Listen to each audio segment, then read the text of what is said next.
Well, The Lying Game is about 4 women who went to boarding school together on the south coast of England.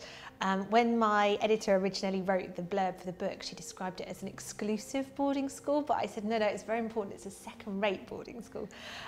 So they went to boarding school together and they were expelled for reasons you don't immediately find out. But 17 years later, the one remaining girl who still lives down there sends the other 3 a text saying just, I need you. And they drop everything in their lives. My main character, Isa, picks up her newborn baby and they hot-foot it down to Salton, the village where they went to school, to find something that has resurfaced from their past and which spells disaster for all of them. Well, it's a very good question. In a weird kind of way, The Lying Game sort of loops back to my first book, In a Dark, Dark Wood. So when In a Dark, Dark Wood came out, one of the first reviews said that it did for female friendship what Gone Girl did for marriage. Now, obviously, if you've read Gone Girl, you'll know it centres on a pretty toxic marital dynamic. So on the one hand, it was a massive compliment. I love the quote. I'm a huge fan of Gillian Flynn. So I was really thrilled by the comparison. But on the other, I immediately felt incredibly guilty about all of my amazing female friends who've got me through some really tough times in my life. You know, they've really been there for me.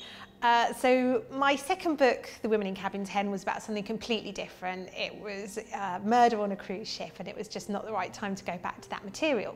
But when I came to write my third book, The Lying Game, I thought, right, this is a chance for me to set the record straight, to tell people how amazing female friendship is, how supportive women are to each other, how women would walk through fire for their best friends. So that was the premise of the book, but obviously I'm a crime writer, so the reality was a little bit different and quite a lot darker. I find it really hard to pin down the kind of cultural inspirations for a book. For me, things that are much more obvious are the places that inspired it, or the kind of the dynamics in my own life that I can see I'm sort of thinking through. But in terms of, specifically in terms of books and films, I guess the biggest influence on The Lying Game is probably things like I Know What You Did Last Summer and those kind of teen horror movies, which I love. I'm a massive kind of fan of that genre. But it always seems to me that the terrible thing that emerges from the past in those films, it usually comes back to bite the protagonists quite quickly. And I was interested in exploring what might happen when someone's past came back to haunt them, but much later on, when they've got a family, a career, a whole kind of edifice of deception resting on this thing that they did, when basically they've got a hell of a lot more to lose. So that was the kind of the kicking off point for The Lying Game, was someone who's done something in their past that is about to come back to haunt them, but it's from a really, really long time ago when they've got a lot to lose. Setting in my book is always so important. I love to travel somewhere where I've never been, and often the setting kind of comes first and is in a way as much of a character as the actual, people in the book. The Lying Game is no exception. So the setting actually was one of the first pieces of the puzzle that I kind of put together.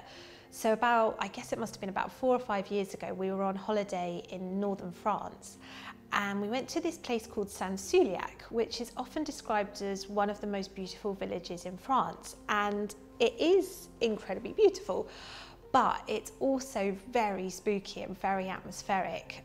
So it's this old stone fishing village, and because it's a fishing village, they decorate it with fishing nets.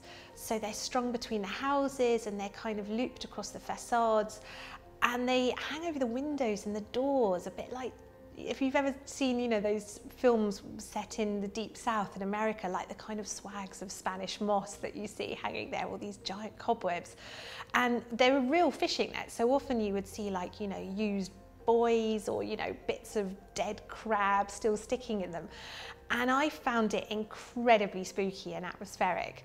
And one morning we were driving out of the town, probably to get croissant at a boulangerie or something, and we were driving over this salt marsh estuary, I guess, and we saw up against the horizon this tide mill, and it was black and crumbly, and you could see, I mean, no one had clearly inhabited it for years. It was, you know, there were birds flying in and out of it, and you could see daylight through the roof tiles, but it was incredibly beautiful. And as soon as I saw it, I thought, I have to put this place in a book, it's got to go in a book.